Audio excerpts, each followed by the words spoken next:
Machismis, tabala guys. While doing my laba.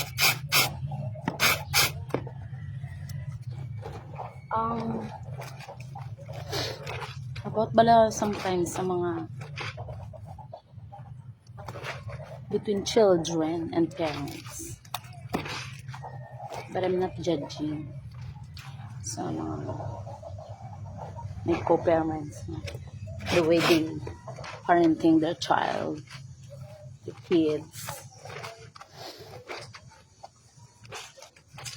Kaya ako been there man sa being harsh and sort of cruelty na parenting, dragging style na parenting. Because I had boy, nanglan ko with siyang strong parenting style. But in spite of that, we have to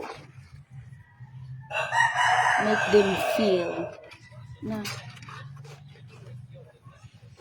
balang feeling safe sila Japon magpuli sa akin. Choose man ta Japon nila to go home with. Hindi kay maabot sa point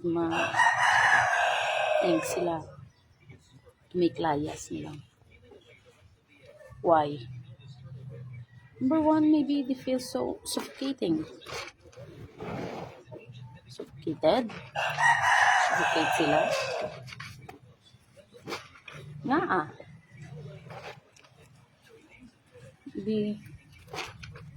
You're not letting them to, wala mo sila ginapamatian. Ako niya, number one rule sa akong anak. Sabat ka, in a nice way.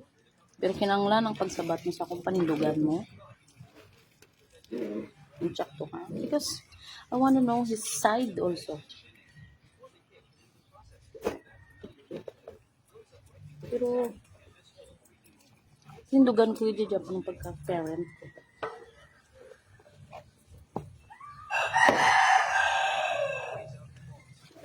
Not that.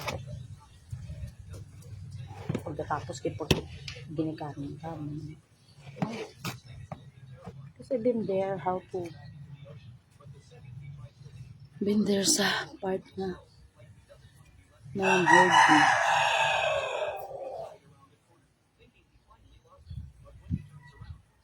Hanggang feeling stranger ka sa iyong own house.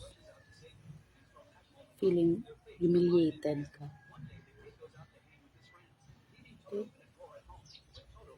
What did I do? Get out from that house. Get out from that situation. I choose my own path. Which is, tuod, mabalik ka man Japon. Pero lain na. Become stronger. Become independent and wiser. Being so protective. Pero ang aim mo, eagerness mo to get out of Japan. So, mahalin dito Japan. So, wala ka na yung gahandong na magbalik ka. Because of that kind of experience. Which is,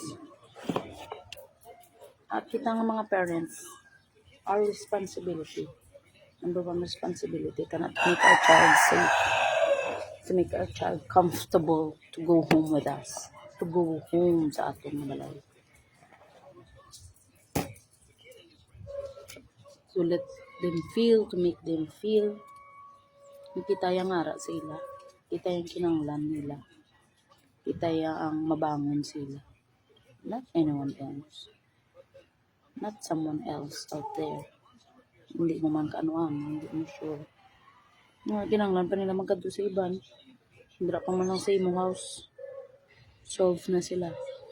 Right? So, dapat binabinago naman. Okay, for sure. Hindi tayo perfect. May mga bagay, may mga words kagid nga na hambal na hindi kinanamian sa imong mga bata. So, be mindful. Choose kindness always.